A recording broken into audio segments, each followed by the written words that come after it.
Hermanos, yo tengo la gran bendición de tener como hermanos en Cristo y como amigos y familia a los hermanos Ernesto y Sonia. Yo no les dije que iba a hablar de ellos en mi introducción, pero ahora lo voy a hacer. Voy a hablar de ustedes en mi introducción. Yo creía que Taco Bell ofrecía comida mexicana. Y unos años atrás, yo estoy hablando de que tenía hambre, algo por el estilo. No es raro en mis conversaciones de que tengo hambre. Pero en esas circunstancias, yo menciono, y esto era al principio cuando recién conocí a los hermanos, allá para el año como 2014, por ahí, 2015. Y me recuerdo algún día haber mencionado delante de Ernesto que yo estaba comiendo en Taco Bell. Y él me dice, no comas de eso. Y yo dije, no, pero eso no es normal, es comida, tenía hambre. Y él dice, eso es una burla a la comida mexicana. Tú tienes que probar comida auténtica mexicana, ¿verdad? Y recuerdo esas palabras y me pongo a reflexionar en la bendición tan grande que tengo de que varios años después comenzamos lo que fue la iglesia Solideo Gloria. Ellos estaban en ese grupo y tuvimos la bendición de que semana tras semana nos reuníamos en su casa y la hermana Sonia y el hermano Ernesto cocinaban comida auténtica mexicana. Y cuando yo empecé a probar la comida auténtica mexicana, mis hermanos, hay una gran diferencia, como decir cielo e infierno, entre la comida auténtica mexicana de la casa de los hermanos Santana a la cocina de Taco Bell. Que no se le ocurra a nadie decir que la comida de Taco Bell es mexicana, ¿ok? Mucho menos delante del hermano aquí, Ernesto. ¿Por qué? Porque ellos saben realmente identificar lo que es la comida mexicana auténtica. Todo mexicano aquí sabe de lo que estoy hablando. De pasar de unos tacos fríos y medio duros a probar los tacos de asada, al pastor, de chorizo, el que es junto, ¿cómo es que se llama el junto? Que tiene pollo y chorizo. El campechano, estaba la barbacoa, estaban todos estos. Mis hermanos, no solamente eso, sino todas las salsas. Yo no comía nada picante, ahora si no hay picante no como. Entonces yo doy gracias a Dios por eso. Mis hermanos, yo les estoy trayendo esta historia que es un poquito más graciosa para empezar esta predicación, en el sentido de que los hermanos saben identificar específicamente lo que es auténtico y lo que es una copia. Saben identificar específicamente lo que es algo genuino y saben juzgar cuando hay algo que no lo es. Y algo por el estilo es lo que estamos enfrentando en 2 de Pedro capítulo 2, donde luego del apóstol Pedro dar un gran énfasis en el primer capítulo acerca de que debemos crecer en la verdad de que Cristo viene y de que tenemos la palabra profética más segura, ahora da una súper seria advertencia en contra de aquellos falsos profetas, falsos maestros y su mensaje. El día de hoy el mensaje que les tengo, el título es El Señor sabe rescatar y juzgar. Y voy a dividir este sermón en dos partes. La primera parte va a estar enfocada en las características de los falsos profetas y el efecto de sus enseñanzas. Y la segunda parte va a estar enfocada en que Dios no se va a quedar de brazos cruzados ante estos falsos profetas. Así que vamos a la palabra y vamos a empezar a desempacar lo que el apóstol Pedro tiene en este segundo capítulo, que comenzaré ahora, pero que el pastor Dave lo va a concluir la semana que viene. Así que pendientes a ese mensaje. Solamente cubriré hasta el verso 10, pero es el capítulo completo que habla hasta el verso 22, que habla acerca de estos falsos maestros. Así que comencemos con las características de los falsos profetas y el efecto de sus enseñanzas. Verso 1. Pero se levantaron falsos profetas entre el pueblo, así como habrá también falsos maestros entre ustedes, los cuales encubiertamente introducirán herejías destructoras, negando incluso al Señor que los compró. Comencemos con las características.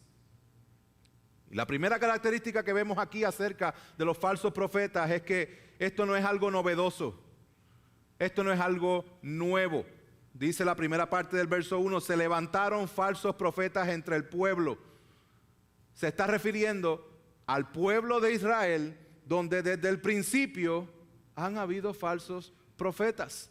Lo vemos en el Nuevo Testamento, lo vemos en el Antiguo Testamento, lo vemos en el contexto similar de esa época donde Pablo advirtió sobre los falsos profetas y sus enseñanzas en 1 Timoteo 4, 2 Corintios 11. El Señor Jesús, como parte de su enseñanza, también lo muestra en Mateo 7 y 15, nos advierte acerca de estos falsos maestros. En el Antiguo Testamento vemos serias advertencias en contra de los falsos maestros en Deuteronomio capítulo 13, en Jeremías capítulo 23.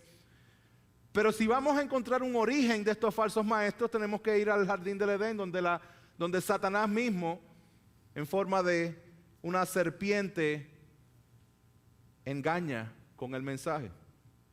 En Génesis 3 podemos decir que vemos este inicio de cómo es que operan los falsos maestros. Hermanos, nosotros debemos ser bien cuidadosos y entender que sí hay falsos maestros el día de hoy, pero que esto no es nada nuevo. Siempre han existido. Vamos a seguir desempacando porque ¿qué más vemos? Esto no es nuevo. Y vamos a ver que ellos trabajan de manera encubierta. Aquí hay otra característica. Dice el texto, están entre ustedes o estaban entre el pueblo y ahora le está diciendo, pero están entre ustedes operando encubiertamente. Operando encubiertamente. Jesús lo dijo. Mateo 7:15, como se los mencioné. Lo voy a leer ahora. Dice, cuídense de los falsos profetas que vienen a ustedes vestidos de oveja, pero por dentro son lobos rapaces. Hermanos, no va a haber nunca un falso maestro que en su introducción diga, mucho gusto hermano, yo soy un falso maestro que quiero destruir tu vida. No va a pasar. Va a venir disfrazado de oveja cuando es lobo. Y aquí vemos claramente, como les mencioné, que es el ejemplo desde el principio. La serpiente, Satanás, operó desde esta forma y desde este patrón. ¿Qué hizo Satanás en el capítulo 3 de Génesis? Bueno, el primer paso de un falso maestro fue cuestionar la palabra. ¿Se acuerdan en Génesis 3, verso 1, la parte B, donde Satanás le dice a Eva, ¿con qué Dios ha dicho? No comerán de ningún árbol del huerto. ¿Qué es la primera parte? Cuestionar la palabra de Dios para luego negar la palabra. En el verso 4 dice, y la serpiente dijo a la mujer, ciertamente no morirán. Esas fueron las palabras de Dios, pero al contrario, ciertamente morirán. Y aquí primero crea la duda para entonces negar la palabra de Dios. Y una vez niega la palabra de Dios, lanza la distorsión.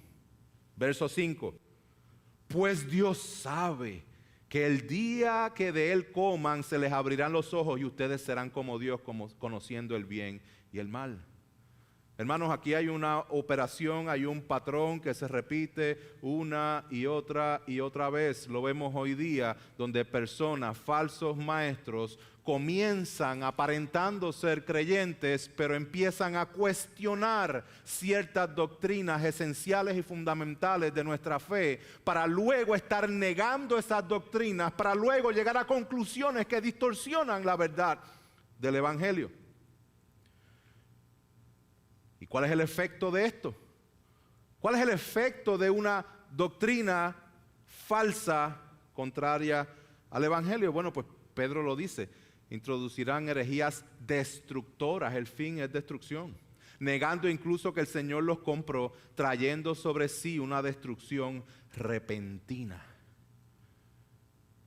Satanás quiere destruir. Cuando nosotros no estamos anclados en la palabra de Dios, cuando nuestra vida y nuestra cosmovisión de vida está enfocada en algo que no es la palabra de Dios, el fin va a ser la destrucción. Ellos introducen herejías que destruyen. Ahora, déjame definir el término. ¿Qué es una herejía? Porque también debemos ser cuidadosos de no irnos al otro extremo de decir, comiste Taco Bell, eres un hereje, ¿verdad? Aunque pudiéramos decir que está bien cerca de serlo, no vamos a llamar a alguien de hereje porque tiene gustos diferentes a nosotros. ¿Ok? So, vamos a definirlo. Según un pastor que lo definió, él dice, el término herejía se usa para señalar una desviación doctrinal o enseñanza errónea que contradice aquellas verdades cristianas vitales e innegociables que enseña la Biblia.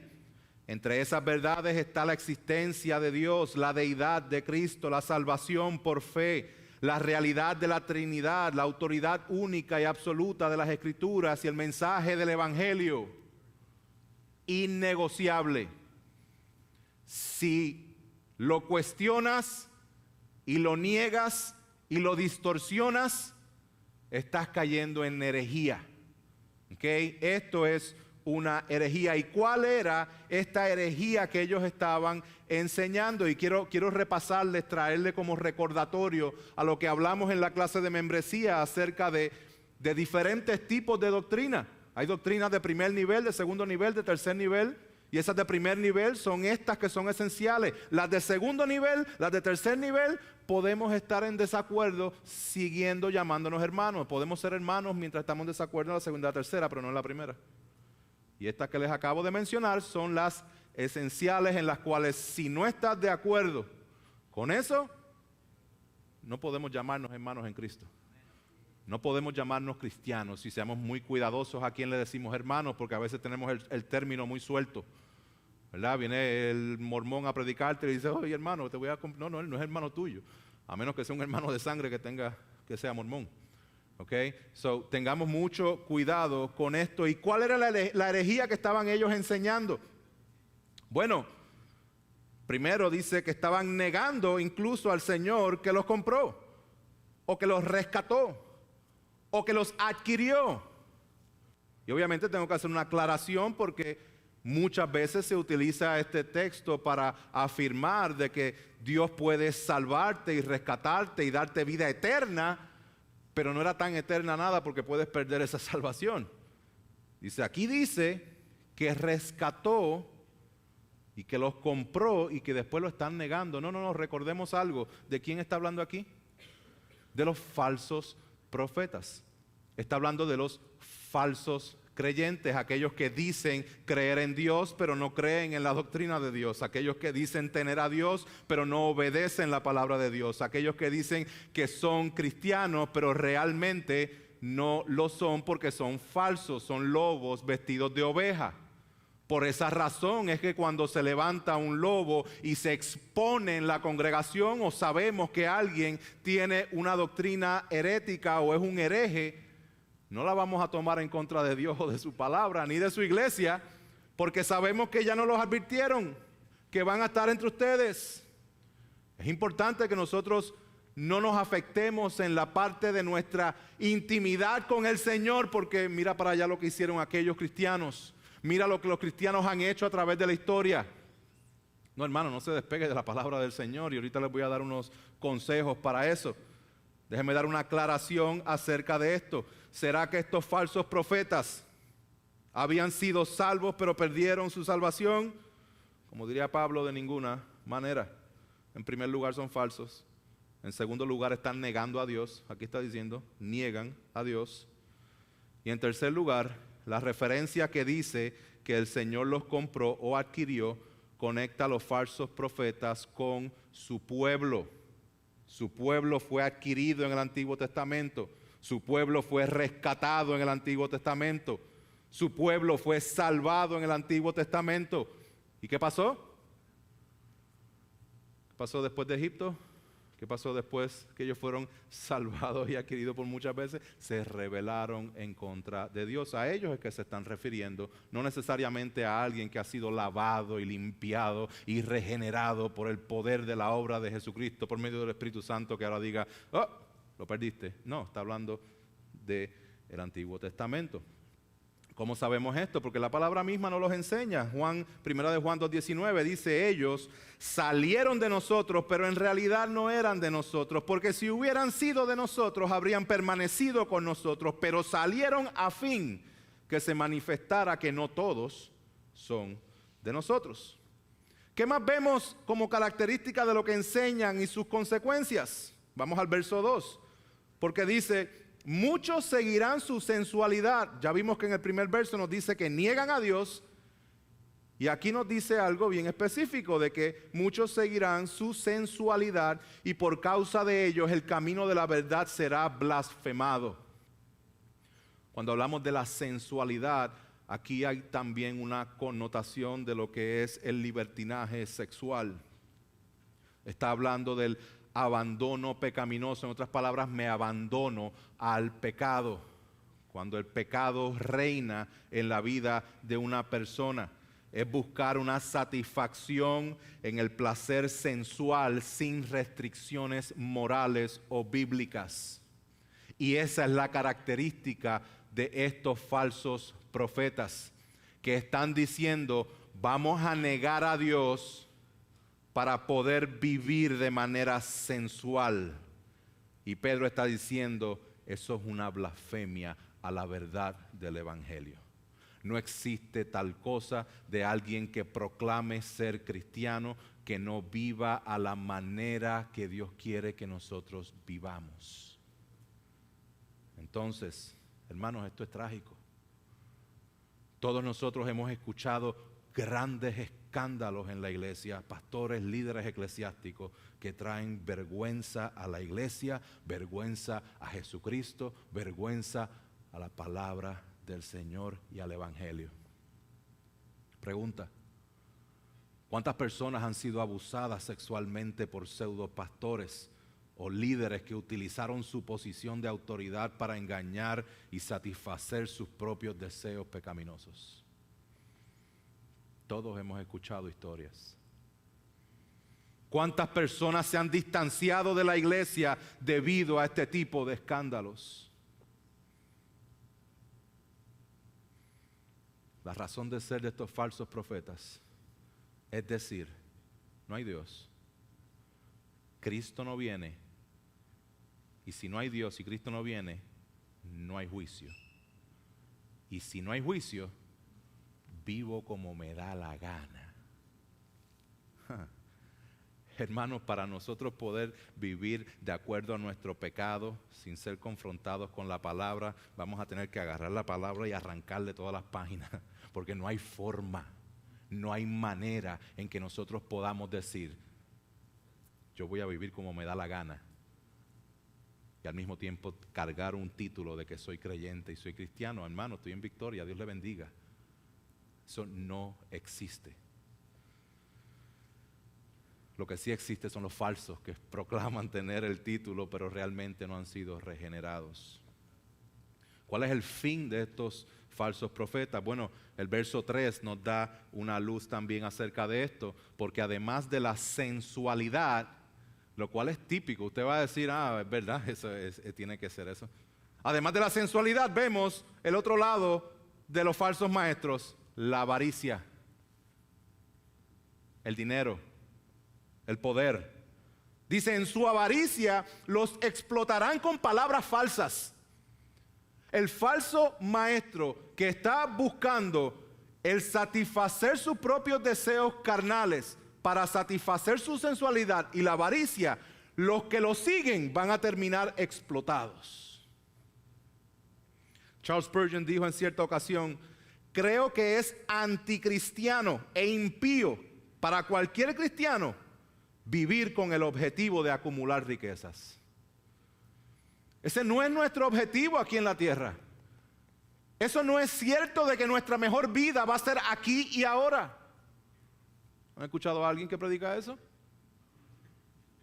Hermanos, nuestra mejor vida no es aquí ahora. Aquel que va a tener su mejor vida aquí y ahora es porque va en la dirección opuesta hacia el reino de los cielos.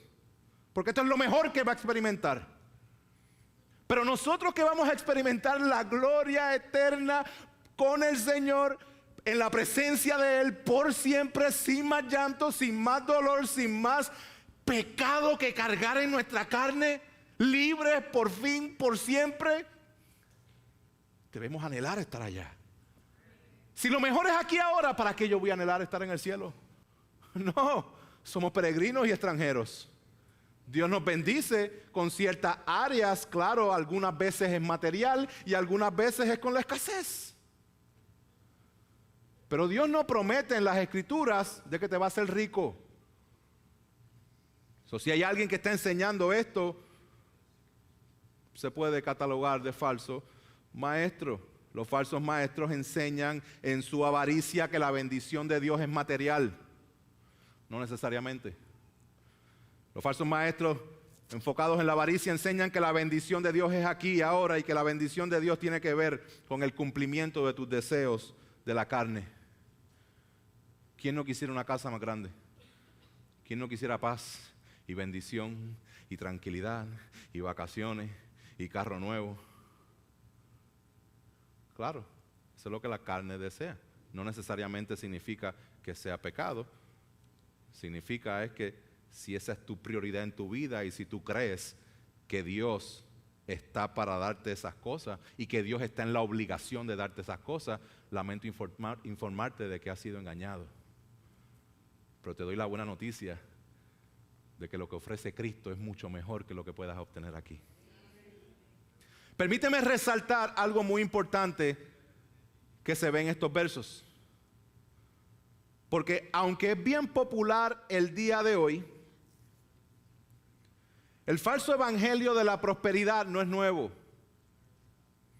Vemos que falsos profetas llenos de avaricia han estado explotando a personas utilizando el mensaje de Dios y distorsionándolo de manera tal que manipula a personas débiles que desconocen la Escritura y que muy profundamente en su corazón anhelan que ese evangelio falso sea cierto.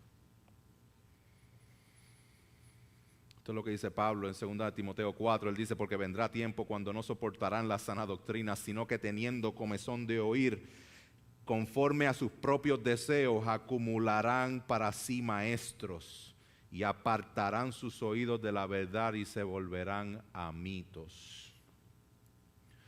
¿Cuál es la tristeza de este verso? La tristeza grande de este verso lo vemos en el verso número 2.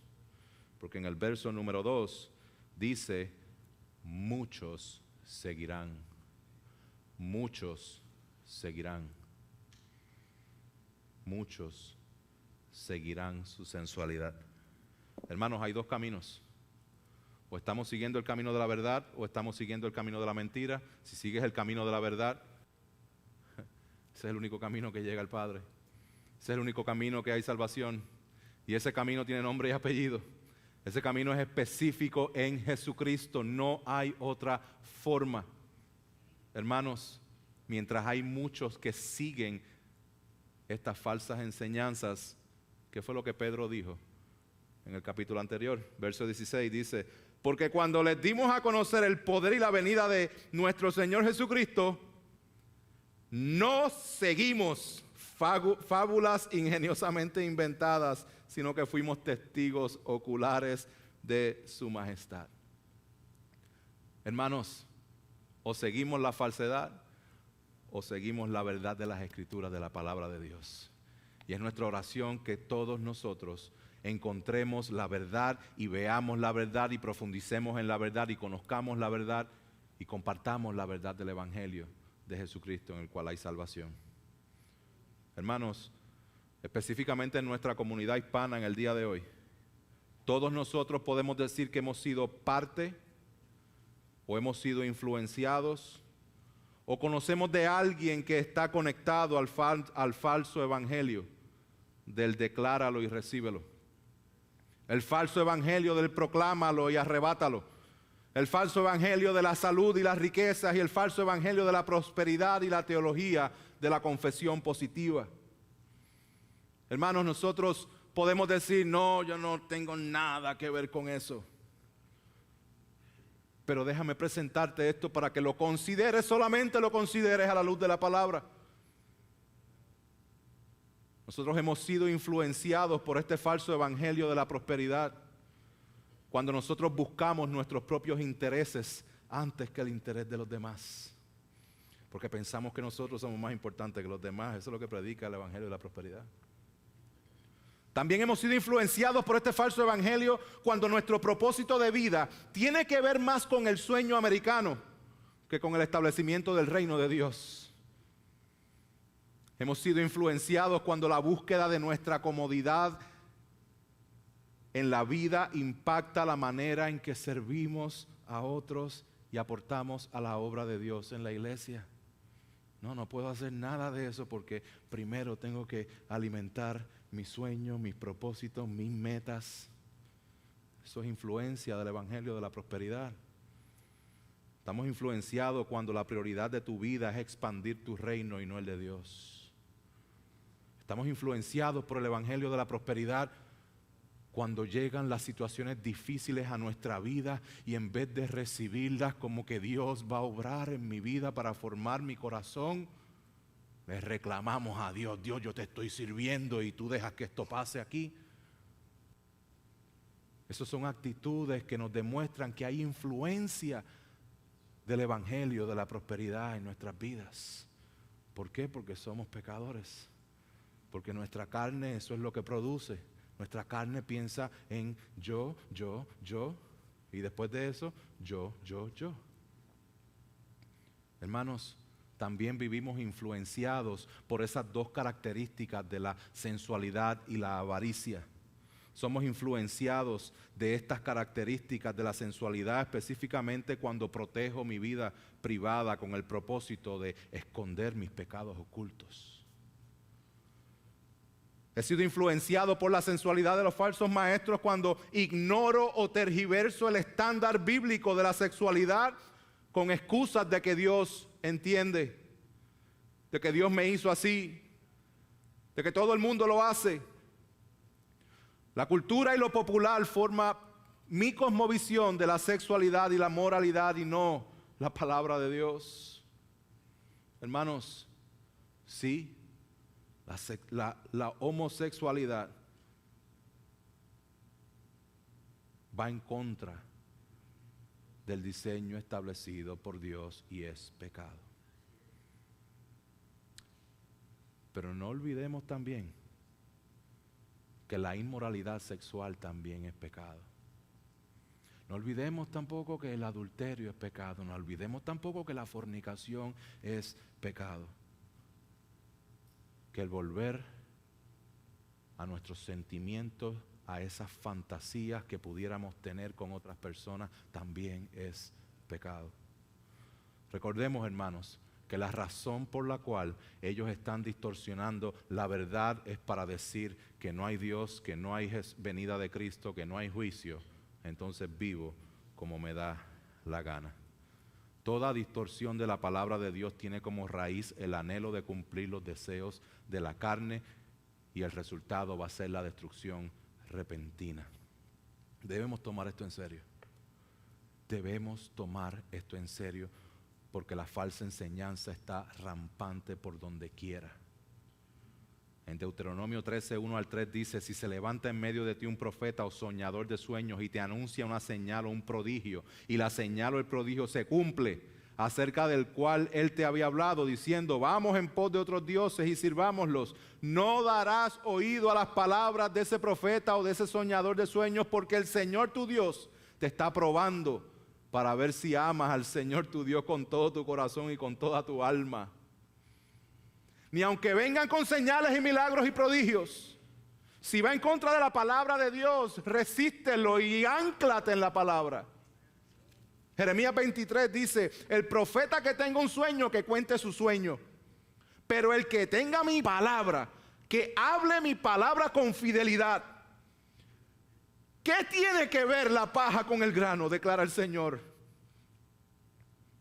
¿No es mi palabra como fuego, declara el Señor, y como martillo que despedaza la roca? Por tanto, estoy contra los profetas, declara el Señor, que se roban mis palabras el uno al otro. Estoy contra los profetas, declara el Señor, que usan sus lenguas, y dice el Señor, declara. Estoy contra los que profetizan sueños falsos, declara el Señor, y los que cuentan y hacen errar a mi pueblo con sus mentiras y presunciones, cuando yo no los envié ni les di órdenes, ni son de provecho alguno para este pueblo, declara el Señor. Hermano, esto es serio. Esto es serio, esto no es para tomarlo a juego. El apóstol Pedro está levantando una voz de alerta, pero de confianza al mismo tiempo a aquellos que, como él dice en el verso 1 de esta carta, aquellos que han recibido una fe como la nuestra. Confianza porque en esta próxima sección Pedro se encargará de recordarles a los creyentes dos cosas de extrema importancia: que Dios sabe rescatar y que Dios sabe juzgar. Vamos a verlo.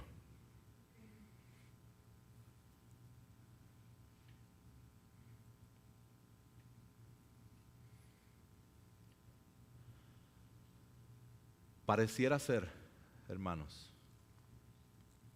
que nosotros vemos cómo los impíos prosperan, y pareciera ser que la ruta del éxito es la que ellos tienen, ¿verdad? Ok. Pedro se va a encargar en estos versos de demostrarnos de que el juicio de ellos no está ocioso, de que Dios los va a juzgar. Y eso es lo que vemos ahora. Verso 3, la parte B del verso 3 dice: el juicio de ellos desde hace mucho tiempo no está ocioso, ni su perdición dormida. Esto es bien interesante de ahora en adelante, porque nosotros vamos a ver cómo Pedro magistralmente, en una sola oración en el griego, que empieza desde el verso 4 hasta el verso 9, él une tres historias de lo que Dios ha hecho en el Antiguo Testamento para llevar un punto específico concerniente a que Dios sabe rescatar a los piadosos y que Dios va a juzgar a los impíos. Estas tres historias que él muestra de aquí en adelante son tres historias que nos apuntan a una misma cosa. La primera historia que él nos muestra es la historia de los ángeles. De los ángeles. Veamos el verso 4. Porque Dios no perdonó a los ángeles cuando pecaron, sino que los arrojó al infierno y los entregó a los fosos de tinieblas reservados para el juicio. Dios no perdonó. ¿A qué ángeles está hablando? ¿Cuándo fue esto? ¿Cuándo pasó esto? Bueno, pueden haber dos opciones. La primera opción es que pudo haber sido los ángeles que junto con Satanás cayeron. Esto lo vemos en Isaías 14, en Ezequiel 28. La otra opción que tenemos, y creo que me inclino personalmente sobre esta opción, es acerca de los ángeles que aparecen en Génesis capítulo 6. ¿Por qué? Porque en la primera carta Pedro también hace una mención de esta historia en el capítulo 3 de la primera carta, en el verso 20. Ahora, cualquiera que sea el caso, vemos algo de unidad en estos dos ángeles, ya sea los que cayeron o los de Génesis 6, y es que ellos operaban buscando y queriendo y anhelando autonomía. Ellos querían hacerse los propios dioses. Yo quiero ser mi propio Dios, yo no necesito de Dios. La autonomía dice: yo no necesito de Dios. Y querer exaltarse al nivel de Dios, lo cual es bien parecido a lo que vimos en Génesis 3 al principio. No, ciertamente no morirás, sino que el día en que comas de ese fruto vas a ser como Dios. Hermanos, ¿cómo se ve la autonomía en nuestras vidas? Bueno, solamente algunos ejemplos, porque de la misma manera en que Pedro va bien rápido uniendo en una oración estas tres historias, lo voy a hacer yo también igual.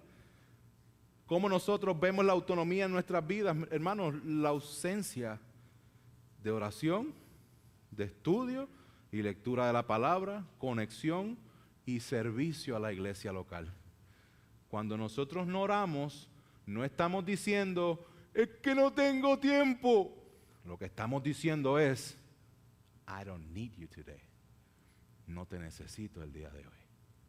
Cuando no estudiamos su palabra y no tenemos una postura de aprendizaje, lo que estamos diciéndole a Dios es, I got this. Yo lo sé. Yo no necesito aprender. Ya yo llegué. Hermanos, la autonomía de los ángeles caídos se ve todavía en nuestra carne y debemos estar alerta a identificarla, a arrepentirnos de nuestro pecado, pidiéndole perdón al Señor y buscando a alguien que camine con nosotros en la cual tú puedas decirle, hermano, estoy luchando en esto, hermana, estoy luchando en esto, se me está diciendo difícil orar. Se me está haciendo difícil leer la palabra. Pues hermana, vamos a hacer esto. Pues hermanos, vamos a hacer esto. Mañana, lunes, a las 7 de la mañana, vamos a tener una conversación de 5 minutos. Oramos juntos, leemos la palabra. El martes, hacemos lo mismo. Son 5 minutos. Ok, no puedes a las 7 de la mañana, hazlo a mediodía. Ok, es que estás muy ocupado, pues hazlo en la noche. Pero hazlo. Hazlo. ¿Cuál es el segundo ejemplo? Segundo ejemplo que vemos. Verso 5, tampoco perdonó al mundo antiguo, sino que guardó a Noé, un predicador de justicia, con otros 7 cuando trajo el diluvio sobre el mundo de los impíos. ¿Qué es lo que vemos aquí? Lo que vemos aquí en el mundo antiguo es la apatía y el rechazo. Apatía y rechazo. ¿Saben la historia de Noé? Noé está construyendo el arca. El arca es literalmente salvación y Noé está proclamando y Noé está siendo ignorado y apatía es la que se demuestra a su mensaje. Dice Hebreos 11:7, por la fe Noé, siendo advertido por Dios acerca de cosas que aún no se veían, con temor reverente preparó un arca para la salvación de su casa, por la cual condenó al mundo y llegó a ser heredero de la justicia que es según la fe. ¿Y cómo se ve esta apatía y rechazo en nuestras vidas, así como en el mundo antiguo? Te voy a contestar haciéndote una pregunta. ¿Qué área de tu vida hoy, qué área de tu vida tú estás consciente de que estás en desobediencia a la palabra de Dios, pero no haces nada para corregirlo? Eso se llama apatía y rechazo. Yo sé que estoy mal en esta área, pero no me muevo hacia hacerlo bien. ¿Qué estás haciendo? Algo bien similar a lo del mundo antiguo, de que aquí está la salvación. ¡Ja! Tú eres un loco, Noé. Aquí no ha ni llovido nunca. ¿Qué es eso de lluvia?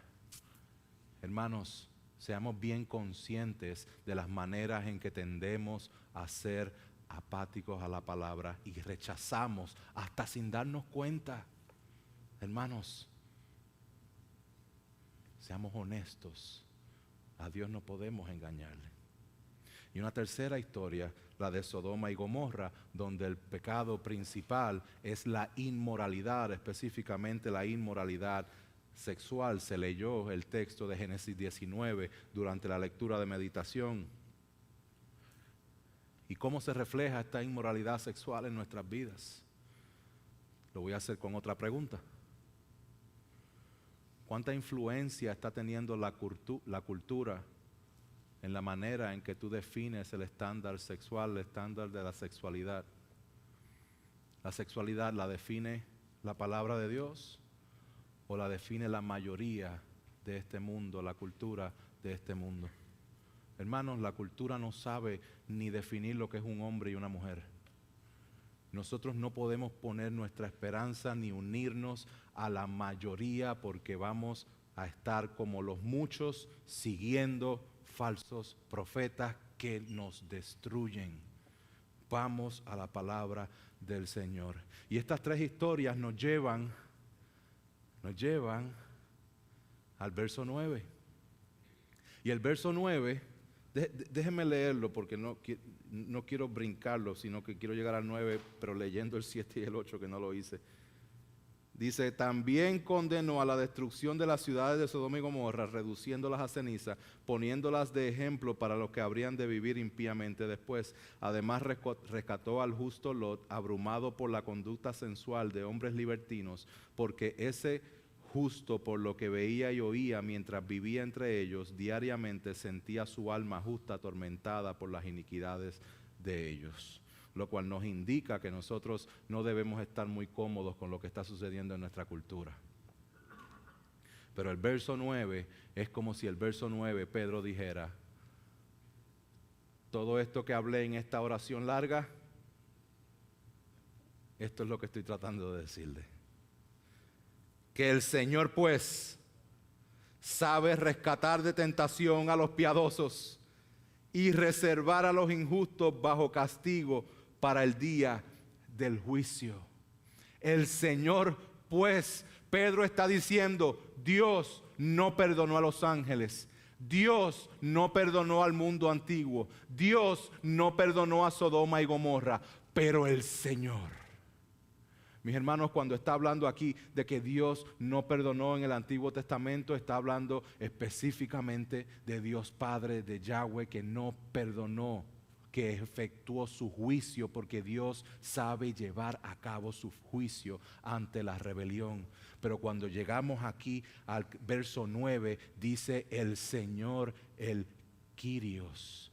El Señor, que es la palabra que se utiliza en los evangelios para describir al Señor Jesucristo. ¿Qué fue lo que hizo el Señor Jesucristo? Pablo nos lo menciona y nos lo resume en 1 de Timoteo 2. Dice, porque hay un solo Dios y también un solo mediador entre Dios y los hombres, Cristo Jesús, hombre, quien se dio a sí mismo en rescate por todos, teniendo testimonio dado a su debido tiempo.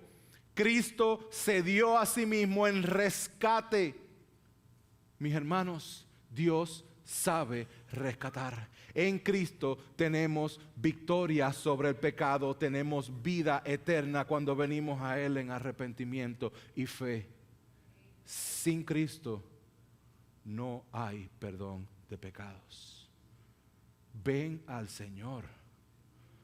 Tú que estás aquí, que no estás seguro de tu salvación, que a lo mejor te sientes obligado de estar aquí, que estás aquí porque piensas que estás dándole un checkmark y diciendo, ok, estoy agradando a Dios con simplemente llenar la silla. Déjame decirte, si no hay una transformación en tu corazón por medio del Evangelio de Jesucristo y simplemente vienes aquí a perder el tiempo, déjame decirte que no hay perdón para tu alma. Arrepiéntete de tus pecados. Escucha el Evangelio de Jesucristo. Necesitas del Señor. Arrepiéntanse y crean en Jesucristo para que eviten el juicio que es seguro. El Señor sabe juzgar. Déjeme aplicar esto para irnos. El verso 3 nos recordó al final de que Dios no está ocioso. Dios no está ocioso con respecto al juicio hacia los falsos profetas que enseñan mentiras. Tampoco está ocioso en guardar a Noé, su familia, a Lot y a los justos. Dios no está ocioso. El juicio de ellos desde hace mucho tiempo no está ocioso. Recordemos algo. Que en el capítulo 1, verso 1, Pedro le está escribiendo a los que tienen una fe como la de él. Que en el verso 3, en el capítulo 1, él informa que el divino poder de Dios ha concedido todo concerniente a la vida y a la piedad. El verso 4 nos recuerda de que Dios nos ha concedido sus preciosas y maravillosas promesas. El verso 5 al 7 nos da una exhortación a que obremos con diligencia, a que añadamos a la fe virtud, a la virtud conocimiento, al conocimiento dominio propio, al dominio propio perseverancia, a la perseverancia piedad, a la piedad fraternidad, a la fraternidad el amor. ¿Y por qué debemos obrar con toda diligencia para crecer esas virtudes? Pedro dice en el verso 8, pues estas virtudes, al estar en ustedes y al abundar, de la misma manera en que Dios no está ocioso, para llevar a cabo su juicio y para proteger, dice, no los dejarán ociosos ni estériles en el verdadero conocimiento de nuestro Señor Jesucristo. Así que, hermanos, verso 10, sean cada vez más diligentes para hacer firme su llamado y elección de parte de Dios, porque mientras hagan estas cosas nunca caerán. Nunca caerán. En palabras sencillas, la mejor manera que tenemos de no ser de los muchos que siguen a los falsos profetas es conociendo y creciendo en el conocimiento de la verdadera enseñanza del Evangelio, en la cual Pedro dice, esta es la palabra profética más segura. ¿Y cómo lo hacemos, mis hermanos? Número uno, ahora mismo lo estamos haciendo, la iglesia local.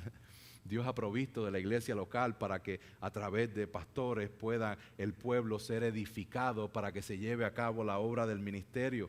Hermanos, yo te reto a todos y cada uno de ustedes, desde el que se va a convertir hoy hasta el que lleva 100 años en el Evangelio, profundicemos en el Evangelio. Busquemos tener claridad y crecer en el entendimiento de lo que Dios ha completado por medio de su Hijo para salvarnos.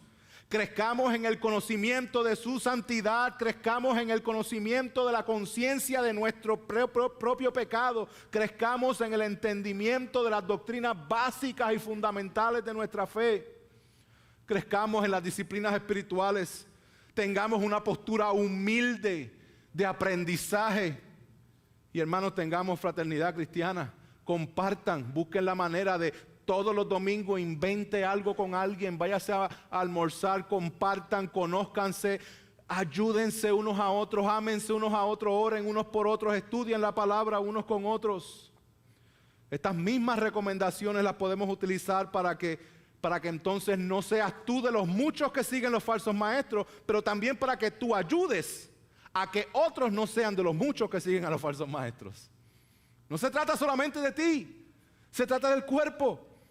¿Acaso quieres tú ir al cielo mientras estás viendo cómo perecen todos los que están alrededor tuyo? No, tú vas a querer que ellos tengan esa misma esperanza que tú tienes y esa misma seguridad en Cristo. Si no tienes esa seguridad en Cristo, habla con uno de nosotros o habla con uno de los hermanos para que podamos compartir el Evangelio contigo, podamos mostrarte la esperanza que hay en Cristo. Por último, hermanos, descansemos en el Señor.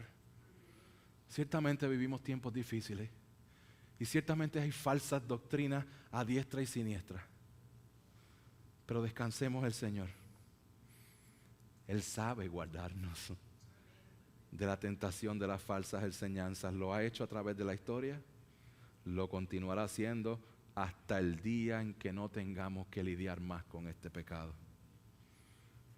Primera de Corintios 10 dice, no les ha sobrevenido ninguna tentación que no sea común a los hombres. Fiel es Dios que no permitirá que ustedes sean tentados más allá de lo que pueden soportar, sino que con la tentación proveerá también la vía de escape a fin de que puedan resistirla. Por tanto, amados míos, huyan de la idolatría. Una vez más, si no estás en Cristo, no juegues con Dios. Aunque el juicio pareciera tardar, ciertamente vendrá. De la misma manera en que Dios no perdonó a los ángeles, ni al mundo antiguo, ni Sodoma y Gomorra, tampoco te perdonará a ti si permaneces persiguiendo los deseos de tu carne y en rebeldía con la autoridad establecida por Dios y su palabra. Hermanos, acompáñenme a orar. Descansemos en el Señor y regocijémonos en que Él sabe lo que está haciendo. Oramos. Padre Celestial, te doy gracias por tu palabra. Gracias por tu infinita bondad y por guardarnos. Que aunque momentos lleguen a nuestras vidas que nos confunda, que aunque enseñanzas lleguen y aunque las situaciones en este mundo vayan empeorando y pareciera ser que no estás haciendo nada, tu palabra nos recuerda que tú no estás ocioso con respecto al juicio. Tú sabes juzgar. Y tú juzgarás, Señor. Pero en Jesucristo nos has dado la salida. para que podamos ser perdonados, transformados y ser tus hijos por siempre. Te pido que nos ayudes a poder crecer en las virtudes de la vida cristiana, para que entonces no estemos ociosos, para que entonces no seamos engañados y sigamos a los muchos que persiguen las falsas enseñanzas. Ayúdanos, Señor, a guardar a los que están alrededor nuestro, proclamando el Evangelio con confianza, con certeza y con precisión. Lo pido en el nombre poderoso de Jesús. Amén.